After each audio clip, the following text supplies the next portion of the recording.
Hey heroes and விஜிலண்டிஸ், இதுதான் அவங்க Beast comic. So இன்றைக்கி நம்ம பார்க்க போகிறது அப்சல்யூட் பேட்மேனோட இஷ்யூ 2 தான். காத்தம் சிட்டியவே பார்ட்டி அனிமல்ஸ் அட்டாக் பண்ணிக்கிட்டு இருக்காங்க. மொத்த நகரத்தையுமே சூறையாடிக்கிட்டு இருக்காங்க. பேட்மேன் உள்ளே புகுந்து அத்தனை பேரையும் தடுத்து நிறுத்திக்கிட்டு இருக்காரு. இதுக்கப்புறம் பேட்மேன் என்ன பண்ண போகிறாரு? அப்சல்யூட் பேட்மேன் இஷ்யூ 2 ஆரம்பிக்கலாமா? போன இஷ்யூவில் ஆக்சுவலி காத்தம் ஜூவில் எல்லாம் பசங்களாம் போயிருந்தாங்களே, அங்கே தான் நம்ம ப்ரூஸோட அப்பா ஒரு டீச்சராக இருந்தார். அவர் அந்த பசங்க எல்லாத்தையும் கூப்பிட்டு அந்த ஜூக்கு வந்துட்டு இருக்காரு. ஸோ ஜூவில் எவனோ ஒருத்தர் திடீர்னு கன் எடுத்து ஷூட் பண்ண எல்லா பசங்களையும் அவர் பக்கத்தில் இந்த பேட் ஹவுஸ்குள்ளே அமைச்சிட்டு அவங்கள சேஃப்டி பண்ணுறாரு. வெளியே இருந்த அவர் கன் சத்தம் கேட்க அதே இடத்துல தாமஸ் வெயின் சுருண்டு கீழே விழுறாரு. அவர் தான் பசங்களை உள்ளே விட்டு போட்டார். உள்ளே தான் ப்ரூஸ் வந்துக்கிட்டு இருக்கான். உள்ளேருந்து அவன் கதவை தட்டிக்கிட்டு இருக்கான். அப்பா கதவை திறங்க, அப்பா ப்ளீஸ் கதவை திறங்க அப்படின்னு அவன் கத்திக்கிட்டு இருக்க. பின்னாடி திடீர்னு ஏதோ ஒரு சத்தம் கேட்குது. என்னன்னு அவன் திரும்பி பார்க்கும்போது ஒரு வவ்வால் இருக்கு. அது போட்ட சத்தத்தில் சுற்றி இருந்த எல்லா வவ்வாலும் சேர்ந்து இப்போ நம்ம ப்ரூஸை அட்டாக் பண்ண ஆரம்பிக்குது. ஸோ அவனை சுற்றி வளைச்சிருச்சுங்க. இப்போ எல்லாமே அவனை சுற்றி வளைச்சி கடிக்கிற மாதிரி தெரியுது. இங்கே தான் அப்சல்யூட் பேட்மேனோட த ஜூ பார்ட் 2 ஆரம்பிக்கிறோம். இப்போ நம்ம ஆல்ஃப்ரெட் தான் பேசிக்கிட்டு இருக்காரு. கடந்த 2 வாரமாக பார்ட்டி அனிமல்ஸ் இந்த மொத்த காத்தமையுமே தாக்கிக்கிட்டு இருக்காங்க. அண்ட் பதிலுக்கு பேட்மேனும் அவங்க தாக்கிக்கிட்டு இருக்கான். அவன் எல்லா இடத்துலையும் இருக்கிறதில்ல, ஆனால் எங்கள் இடத்துல பெரிய பெரிய அட்டாக்ஸ் நடக்க போகுது அப்படின்றது அவனுக்கு நல்லா தெரியுது. லைக் இன்றைக்கி ராத்திரி அக்வேரியமில் பார்ட்டி அனிமல்ஸ் அட்டாக் பண்ண பிளான் பண்ணியிருக்காங்க. அதுவுமே அவனுக்கு நல்லா தெரியுது. அந்த இடத்துல பேட்மேன் சுற்றி இருக்கிற எல்லா பார்ட்டி அனிமல் மெம்பர்ஸையும் அடி பொழந்துக்கிட்டு இருக்காரு. அண்ட் ஆல்ஃப்ரெட் என்ன சொல்கிறாருன்னா, அண்ட் என்னோட பார்ட் நான் அவனுக்கு ஹெல்ப் பண்ணலான்னு நினச்சேன், சர்வேலன்ஸ் ப்ரொடெக்ஷன் கொடுக்கலான்னு அப்படின்னு நினச்சேன். ஆனால் நான் டிஸ்டர்ப் பண்ணேன்னா கண்டிப்பாக அவனோட பிளானில் குறுக்கு நிற்கிற மாதிரி ஆகிடும். ஸோ அதனால் நான் எதுவுமே செய்யலை. அவனே இது எல்லாத்தையும் முடிச்சு விட்டேன். நானும் சீக்கிரமே இந்த காத்தமை விட்டு கிளம்பிடலாம். ஆல்ஃப்ரெட் இப்போ என்ன சொல்கிறாருன்னா, நான் இப்போ சயானிஸ் அவன் ஆளுங்க நிறைய பேர் அமுச்சு விட்ருக்கான். அவன் குரூப்பில் இருக்க பார்ட்டி அனிமல்ஸ் எல்லாமே அமுச்சு விட்டுருக்கான். ஒரு சின்ன ராணுவத்தையே தோக்கடிக்கிற அளவுக்கு அவனுங்க எல்லாருமே பேட்மேனை அட்டாக் பண்ண வராங்க. ஆல்ஃப்ரெட் என்ன சொல்கிறாருன்னா, நான் ஸ்பெஷல் ஃபோர்ஸஸில் இருக்கும்போது என் கமாண்டர்ஸ் எப்பவுமே ஒரு விஷயம் சொல்லுவாங்க, ஒரு நல்ல லீடருக்கு எப்போ முன்னேறி அடிக்கணும், எந்த இடத்துல பின்வாங்கணும் அப்படின்றது நல்லாவே தெரியும். கேம்பெயின்லாம் சில நேரம் பெருசாக இருக்கும். ஒரு டைம் முன்னேறுவோம், ஒரு டைம் பின்வாங்குவோம். ஆனால் இந்த சண்டையில் அவன் பின்வாங்குற மாதிரி தெரில. அவன் எல்லாத்தையும் பிளான் பண்ணிக்கிட்டு இருக்கான் அப்படின்னு அவர் சொல்லும்போது அந்த பார்ட்டி அனிமல்ஸ் எல்லாமே பேட்மேனை அட்டாக் பண்ண வராங்க. பேட்மேன் அவர் முதுகில் இருக்கிற ஸ்பைக்ஸை யூஸ் பண்ணி பக்கத்தில் இந்த அக்வேரியம் மொத்தமாக பார்த்தீங்கன்னா உடச்சி தரமாட்டமாக்குறாரு. அப்படியே ஜம்ப் பண்ணி செவுத்து மேலே ஒரு வவ்வால் மாதிரி தூக்கிட்டு இருக்காரு. அண்ட் கீழே இந்த எல்லா பார்ட்டி அனிமல்ஸ் தண்ணிக்குள்ளே வந்துட்டு இருக்காங்க. அண்ட் இப்போ பேட்மேன் அவர் கையில் இந்த கான்சன்ட்ரேட்டட் வினிகரை அந்த உப்பு தண்ணிக்குள்ளே போடுறாரு. அந்த தண்ணி இப்போ ஹைட்ரோக்ளோரிக் ஆசிடாக மாறிக்கிட்டு இருக்கு. வெளியே பார்ட்டி அனிமல்ஸ் எல்லாமே தெரிச்சு ஓடிக்கிட்டு இருக்காங்க. ஐயோ எரியுதுடா அப்படின்னு சொல்லி வெளியே ஓடிட்டு இருக்காங்க. வெளியே இந்த போலீஸ் ஆஃபீஸர்ஸ் எல்லாருமே இப்போ பார்ட்டி அனிமல்ஸை பிடிச்சி அரெஸ்ட் பண்ணிட்டு இருக்காங்க. திரும்பவும் பேட்மேன் அவன் இந்த ஊர் முழுக்க ஏகப்பட்ட கேவ்ஸ் வச்சிருக்கான். நிறைய பேட் கேவ்ஸ் இருந்துக்கிட்டு அவனோட ஹைட் அவுட் எல்லாமே இப்போ வேற இடத்துல இருந்துகிட்டு இருக்கு. அண்ட் ஒவ்வொன்றும் வித்தியாசமான இடத்துல இருந்துகிட்டு இருக்கு. அது எல்லாத்தையும் நான் ஒன்று சேர்த்து பார்க்கும்போது என்னடா விளையாடுறியா, அதுவுமே ஒரு பேட் சிம்பிளை தான் கிரியேட் பண்ணுது. அவன் பேட்மேனாக இல்லாதப்ப அவனோட ரொட்டீன் ரொம்பவே டைட்டாக இருந்துகிட்டு இருக்கு. வேலைக்கு போகிறான், அதுக்கப்புறம் நைட் ஆகிட்டா இரவில் காணாமல் போயிடுறான். ஒரு ரூமர் இருக்குது, பேட்மேன் ரெட் ஹுட்டோட சேர்ந்து வேலை செய்கிறான் அப்படின்னு சொல்லி. அது ஒரு ரெசிஸ்டன்ஸ் குரூப். ஆனால் உண்மை என்னன்னா அவன் தனி ஒருத்தனாக தான் வேலை செஞ்சுக்கிட்டு இருக்கான். அவனோட ரொட்டீனை வாரத்தில் சில நாட்கள் மட்டும்தான் பிரேக் பண்ணுறான். அதுவும் எதுக்காகனா ஜோசப் சில்லை மீட் பண்ணுறதுக்காக. அவங்க அப்பாவை கொலை பண்ணவன் அவன் தான். அவன் ஜோ சில் கிட்ட என்ன சொன்னான்னு எனக்கு தெரியாது. என்கிட்ட எந்த ஒரு ஆடியோ எதுவுமே இல்லை. ஆனால் அவன் என்ன சொல்லியிருப்பான்றதை என்னால் நினச்சி பார்க்க முடியுது. அண்ட் என்னோட ஹேண்ட்லர் கிட்ட நான் சொல்லியிருந்தேன் பேட்மேனோட ப்ரொடெக்ஷனை ட்ராப் பண்ணுறதுக்காக. ஏன்னா அவன் எனக்கு நிறையவே ஹெல்ப் பண்ணிகிட்டு இருக்கான். சைனஸோட ஆளுங்களை தூக்கிறதுக்கு அவன் எனக்கு பயங்கரமாக ஹெல்ப் பண்ணிகிட்டு இருக்கான். அதனால் அவன் உதவி எடுத்துக்கலாம் அப்படின்னு சொல்லும்போது ஹேண்ட்லர் அதுக்கு ஒத்துக்கல. ஸோ அதனால் நான் அந்த ப்ரொடெக்ஷனை எல்லாம் எடுத்துட்டேன். அதுக்கப்புறம் பார்ட்டி அனிமல்ஸ் நான் கண்டுபிடிச்ச மாதிரியே பேட்மேனோட ஒரு ஹைட் அவுட்டை ஒரு ஹை பில்டிங்கில் கண்டுபிடிச்சிட்டாங்க. அந்த இடத்துக்கு எல்லாருமே பேட்மேன் அட்டாக் பண்ண போக நான் பேட்மேனுக்கு சிக்னல் அனுப்பினேன். திரும்ப பின்வாங்கிடு, ரிட்ரீட் அண்ட் ரீக்ரூப் பேட்மேன் அப்படின்னு சொல்லி நான் அவனுக்கு சிக்னல் அனுப்புவேன் அப்படின்னு அவர் சொல்லிட்டே இருக்கேன். பார்ட்டி அனிமல்ஸ் எல்லாருமே அந்த ஒரு ஹைட் அவுட் பேட்மேனோட அந்த ஒரு ஹைட் அவுட் பில்டிங்கில் மேலே ஏறிக்கிட்டே இருக்காங்க. பார்ட்டி அனிமல்ஸ் எல்லாருமே பேட்மேனை பிடிக்கிறதுக்காக அந்த பில்டிங் மேலே ஏறிக்கிட்டு இருக்காங்க. திடீர்னு அந்த இடமே வெடிச்சு பத்திக்கிட்டு எரியுது.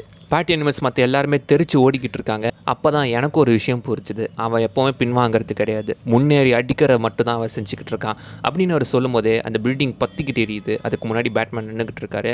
அது எரியறது கூட எக்ஸாக்ட்லி பேட்மேனோட முகம் மாதிரியே இருந்துட்டு இருக்கு.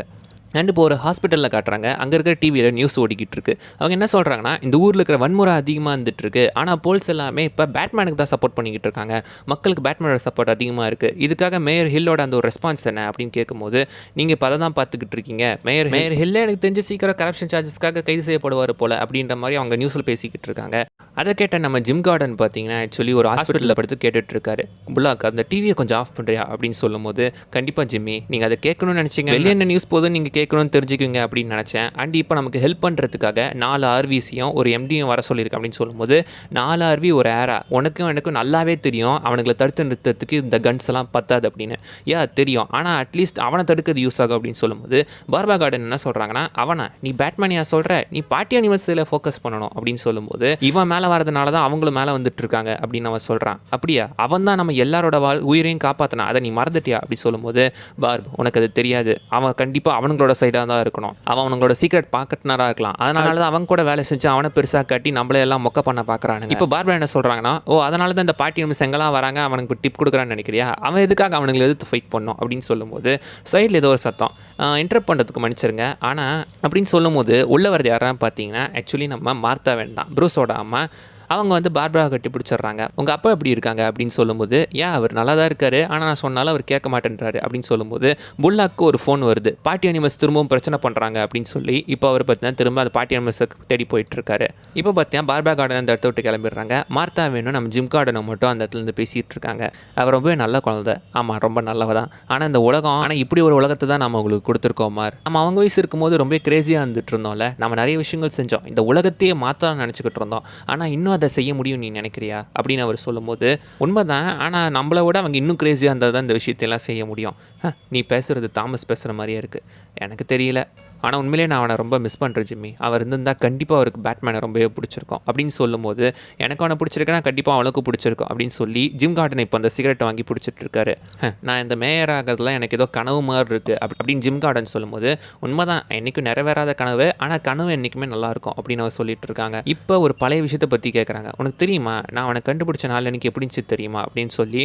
இப்போ பார்த்தீங்கன்னா அந்த பழைய நினைவுகளை வச்சு பார்க்குறாங்க. லைக் ஃபஸ்ட்டாக நம்ம தாமஸ் வேணா ஷூட் பண்ணியிருப்பாங்கல்ல, அந்த சமயத்தில் அந்த பேட் ஹவுஸ்க்குள்ளே நம்ம ப்ரூஸ் எல்லா வவ்வால்களும் அட்டாக் பண்ணிக்கிட்டு இருக்கோம். உள்ள ஜிம் கார்டன் வந்து அவனை கண்டுபிடிக்கிறாரு. நான் முதல்ல அவனை பார்க்கல, யாரோ ஒருத்தர ஃபுல்லாக வவ்வாலுங்க தான் சுற்றிக்கிட்டு இருந்துச்சு, அந்த இடத்துல தான் அவன் அலறிக்கிட்டு இருந்தான், அந்த அலறலுக்கு நடுவில் தான் நான் அவனை பார்த்தேன் அப்படின்னு இப்போ ஜிம் கார்டன் சொல்லிட்டு இருக்காரு. இப்போ அவன் எப்படி இருக்கான் அப்படின்னு ஜிம் கேட்கும்போது, உண்மையை சொல்லணும்னா எனக்கு தெரியல, அதுக்கு முன்னாடி வரைக்கும் அவன் என்னோட சின்ன பையனாக இருந்தான், அன்றைக்கி நடக்கிற எல்லா சின்ன சின்ன விஷயத்த கூட அவன்கிட்ட சொல்லிக்கிட்டு இருப்பான், ஆனால் இப்போ என்னை பார்க்கறது கூட இல்லை, அவங்ககிட்ட இப்போலாம் சரியாக பேசுறது கூட இல்லை அப்படின்னு பார்த்தா மாத்தாவின்னு சொல்லிட்டு இருக்காங்க. அப்படியே ஃப்ளாஷ்பேக்கை காட்டுறாங்க. அவங்க அப்பா செத்ததுக்கு அப்புறம் நம்ம ப்ரூஸ்ன்னு பார்த்தீங்கன்னா ரூமில் தன்னந்தனியாக வந்துட்டு இருக்கான். அவனுக்கு கிடைச்ச அந்த மெடலையே பார்த்துக்கிட்டு இருக்கான். ப்ரூஸ் உன் ஃப்ரெண்ட்ஸ் வந்திருக்காங்க அப்படின்னு சொல்லும்போது, நான் யாரையும் பார்க்க விரும்பலை, அவங்கள போக சொல்லுங்க அப்படின்னு, தனியாக இருக்க விடுங்க அப்படின்னு அவன் பார்த்தீங்கன்னா நம்ம ப்ரூஸ்ன்னு சொல்லிடுறான். இப்போ அவனுக்கு அவன் மேலேயே ஒரு கோவம் வந்துட்டு இருக்கு. சயின்ஸ் காம்படிஷனில் ஜெயிச்சதுனால தான், அவனுக்கு அந்த மெடல் கிடைச்சதுனால தான் அவனை அவங்க எல்லாரையும் அந்த இடத்துக்கு கூப்பிட்டு போனாங்க. அதனால தான் பார்த்தீங்கன்னா தாமஸ் வேணுமே இறந்துட்டாரு. அந்த ஒரு குற்ற உணர்ச்சியில் அவன் அங்கேருந்து அந்த மெடலை தூக்கி வெளியே போடுறான். அண்ட் இப்போ ப்ரூஸ் வேன் ஏதோ ஒரு இடத்துக்கு போயிட்டு இருக்கான். அந்த இடத்துல பார்த்தீங்கன்னா ஃபுல்லாக அவனோட ஃப்ரெண்ட்ஸ் கேங் எல்லாருமே உட்காந்து போக்கர் விளையாடிக்கிட்டு இருக்காங்க. ஸோ இந்த இடத்துல இருக்கிற நம்ம ப்ரூஸ் வேன், பேலன் ஜோன்ஸ், ஓசி, ஹார்வி டென்ட் அண்ட் அப்புறம் எட்வர்ட், இவங்க எல்லாருமே அந்த இடத்துல உட்காந்து போக்கர் விளையாடிக்கிட்டு இருக்காங்க. அண்ட் இப்போ பார்த்தீங்கன்னா ப்ரூஸ் ஒரு வழியே நீ வந்துட்டியாடா அப்படின்னு சொல்லி எல்லாம் கேட்டுட்டு இருக்கும்போது, இருடா இப்போ தானே வந்திருக்க, உன்னை ஒரு ஃபோட்டோ எடுத்துக்கிறா அப்படின்னு வேலன் பக்கத்துலேருந்து ஃபோட்டோ எடுக்க பார்க்க, ஃபோட்டோலாம் எடுக்காதடா அப்படின்னு சொல்லி பார்த்தீங்கன்னா இப்போ ஹார்வி சொல்லிக்கிட்டு இருக்கான். ஏன்னா இப்போ பார்த்தீங்கன்னா அவன் காத்தமில் ஒரு வக்கீல வந்துட்டு இருக்கான். ஸோ இந்த இடத்துல நான் போக்கர்லாம் விளாண்டது வெளியே தெரிஞ்சா அவ்வளோதான் அப்படின்னு அவன் சொல்லிக்கிட்டு இருக்க. நடிக்காதடா, நீ இன்னும் பேப்பர்ஸ் எல்லாம் டிஏக்கு புஷ் பண்ணிட்டு தானே இருக்கு அப்படின்னு சொல்லும்போது, மற்றவங்களுக்கு தாண்டா நான் கேட்டவன், உனக்கு நான் நல்லா வந்தாண்டா ஓசி அப்படின்ற மாதிரி அவர் சொல்லிட்டு இருக்காரு. ரெட்டை விஷம் போடுறேடா, யூ டூ ஃபேஸ் அப்படின்ற மாதிரி பார்த்தீங்கன்னா பக்கத்துலேருந்து ஓசி அவங்ககிட்ட சொல்லிட்டு இருக்காரு. அண்ட் இப்போ எட்வர்ட் என்ன சொல்கிறேன்னா, ப்ரூஸ் அவங்க ரெண்டு பேர்த்தையும் கொஞ்சம் பொத்திட்டு இருக்க சொல்லிட்டு நீ வந்து விளையாடுறியா அப்படின்னு சொல்லி இப்போ அவனுமே பார்த்தீங்கன்னா விளையாட இறங்கிடுறான். அண்ட் இப்போ எல்லாருமே உட்காந்து போக்கர் விளையாடிட்டு ஜாலியாக பேசிக்கிட்டு இருக்காங்க. ப்ரூஸ் நான் 20 ரைஸ் பண்ணுறேன் அப்படின்றாரு. ஸோ இப்போ இவங்க எல்லாருமே பார்த்தீங்கன்னா உட்காந்து பேசிகிட்டு இருக்கும்போது, யாரோ ஒருத்தர் மிஸ் ஆகுறாங்களே அப்படின்ற மாதிரி அவங்க சொல்லிக்கிட்டு இருக்காங்க. ஸோ என்ன யாரா மிஸ் ஆகிறாங்கன்னு பார்த்தா வேற யாரும் கிடையாது, நம்ம செலினா தான். ஸோ அவகிட்ட வந்து கொஞ்சம் மாதத்துக்கு முன்னாடி கைரோலேருந்து ஒரு போஸ்ட் கார்டு வந்துச்சு அப்படிமா மென்ஷன் பண்ணுறாரு. காட்ஸை பற்றி பேசும்போது தான் ஒன்று ஞாபகம் வருது, நீ எவ்வளோ ரைஸ் பண்ணுற அப்படின்னு ப்ரூஸ் கிட்ட கேட்குறாங்க. நான் 20 ரைஸ் பண்ணுறேன் அப்படின்னு அவர் சொல்கிறாரு. அண்ட் இப்போ ஹார்வி நான் 200 ரைஸ் பண்ணுறேன் அப்படின்னு சொல்கிறாரு. 200ஆ, சரி ப்ரூஸ் நீ இதுக்கு மேலே என்ன ரைஸ் பண்ணுற அப்படின்னு கேட்கும்போது, நான் இதை வைக்கிறேன், இதே பொருள் இருக்குது அப்படின்ற மாதிரி சொல்லி அந்த பார்ட்டி அனிமல்ஸோட ஒன் ஆஃப் தி ஏப்ஸ்களை தூக்கி அங்கே மேலே வைக்கிறாரு. என்ன கருமண்டா இது எங்க இந்த இடத்துல வந்த அப்படின்னு சொல்லும்போது, நான் வேலை செய்கிற இடத்துல இது கீழே கிடச்சிதப்பா அப்படின்னு சொல்லி அவர் எடுத்துட்டு இருக்காரு. அதை எடுத்துட்டு போடா அப்படின்னு சொல்லும்போது, ஆக்சுவலி இது ஏப்ஸ்கள் கிடையாதுடா, இதில் பாரு நிறைய ஒயரிங்லாம் இருக்குது, இதில் நிறைய சிப்ஸ் எல்லாம் இருந்துகிட்டு இருக்கு, வெளியே நிறைய விஷயங்கள் இருக்குது, இது கொஞ்சம் அட்வான்ஸ் டெக்னாலஜி தான். ஆக்சுவலி இது ஒரு ஜியாகிரபிக்கல் இன்ஃபர்மேஷன் சிஸ்டம். பார்ட்டி அனிமல்ஸ்லாம் எந்தெந்த இடத்துக்கு போகிறாங்க, அவங்களோட டார்கெட் என்னன்றதை இதன் மூலமாக அவங்க ஃபிக்ஸ் பண்ணுறாங்க. அண்ட் இதை மட்டும் நம்மளால் டீகோட் பண்ண முடிஞ்சா பார்ட்டி அனிமல்ஸ் அடுத்து எங்கே அட்டாக் பண்ணுறாங்கன்றதை நம்மளால் ஈஸியாகவே கண்டுபிடிக்க முடியும் அப்படின்னு பார்த்தீங்கன்னா இப்போ எட்வர்ட் சொல்லிக்கிட்டு இருக்கான். அண்ட் இப்போ நம்ம ப்ரூஸ் பார்த்தீங்கன்னா ஓசி கிட்ட தான் பேசிகிட்டு இருக்காரு. ஹைட்டுக்கு ஹெவிலி ஆம்டாக இருக்காங்க, பார்ட்டி அனிமல்ஸ் எல்லாத்துலேயும் டெட் எக்ஸ்பிளைன் பண்ணுறாங்கல்ல ஓசி அப்படின்னு கேட்கும்போது, என்கிட்ட ஏன்டா கேட்குற, எனக்கு எப்படி தெரியும், என்னோட பிஸ்னஸ் வேறு மாதிரி இருக்கிறதுனாலயா, ஏய் பொறுமையாக இருறா, நீ இன்னும் அந்த பிஸ்னஸில் இருக்கியான்னு கேட்க தான் அவங்ககிட்ட கேட்டேன். அப்படி எதுவும் கிடையாது. இப்போ அந்த பார்ட்டி அனிமல்ஸ் வேறு ஊருக்குள்ளே வந்துட்டாங்க. அண்ட் அவங்களோட தலைமை யார், ரோமன், அவன் பார்க்குற எல்லாரையுமே போட்டு தள்ளிக்கிட்டு இருக்கான். ஸோ அதனால் நான் இப்போ அதெல்லாம் செய்யறதில்ல அப்படின்னு சொல்லும்போது, அண்ட் இப்போ நம்ம எடிக்கிட்ட கிங் வந்துருச்சு, வேலன் பார்த்தீங்கன்னா அவுட் ஆகிட்டாரு. ஸோ இப்போ நீ நடந்தாண்டா ஹார்வி அப்படின்னு ப்ரூஸ் சொல்லிட்டே இருக்கும்போது, உங்ககிட்ட ஒரு விஷயம் கேட்கணும், இந்த பார்ட்டி அனிமல்ஸ்லாம் எதுக்கு இங்கே புகுது இவ்வளோ பிரச்சனை பண்ணிட்டு இருக்காங்க, ஒருவேளை இது ஜிம் கார்டனோட செல்வாக்க மூழ்கடிக்கிறதுக்காக அப்படின்னு சொல்லும்போது, நம்ம எல்லாருக்குமே ஜிம்மை நல்லா தெரியும். ஸோ அவர் எல்லாத்துக்குமே பிடிக்கும். ஆனால் அந்த இடத்துல அது கொஞ்சம் பிரச்சனை பெருசாக தான் போயிட்டு இருக்கு, இது பவருக்கும் மேலான ஒரு விஷயம் அப்படின்னு சொல்லும்போது, பவரை விட பெரிய விஷயம் என்னடா இருக்கு அப்படின்னு ப்ரூஸ் கேட்குறாரு. கொஞ்சமாவது கிரைம் வேலியிலேருந்து வந்த பையன் மாதிரி பேசுகிறா, பணம் தான்டா, பணம் தான் எல்லாத்த விட பெருசு.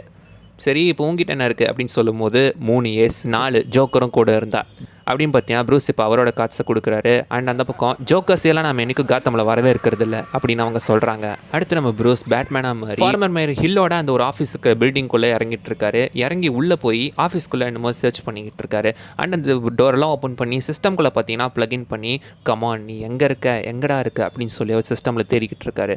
அந்த இடத்துல தான் நிறைய ஃபைல்ஸ்லாம் தேடிட்டு இருக்காரு. இந்த இடத்துக்கு வரதுக்கு முன்னாடி ஆக்சுவலி ஒரு ஆஃபீஸில் இருக்கிற ஒருத்தனே ஃபார்மர் மேயர் ஹில் வந்துட்டு கோல்டன் செஸ்ட் அப்படின்ற ஒரு விஷயத்தில் வேலை செய்கிறாங்க அப்படிமா பேசிக்கிட்டு இருக்காங்க. கோல்டன் செஸ்ட்டா அப்படின்னா என்னது அப்படின்னு சொல்லி நம்ம பேட்மேன் பார்த்துக்கிட்டே இருக்கும்போது, இப்போ சிஸ்டமில் சர்ச் பண்ணிட்டு இருந்தார்ல, அந்த இடத்துல கோல்டன் செஸ்ட் இன்னொரு பேர் ஆர்கம் அப்படின்ற மாதிரி அவர் பார்த்துட்டு இருக்காரு. ஆர்கம் தான் அப்படிங்கிற பேர் மாற்றி ஆர்க் எம் அப்படின்னு சொல்லியிருக்காங்க. அவர் பேசிட்டே இருக்கும்போது முன்னாடி இருக்கிற ஸ்க்ரீனில் டக்குன்னு யாரோ வந்து பேசிகிட்டு இருக்கான்.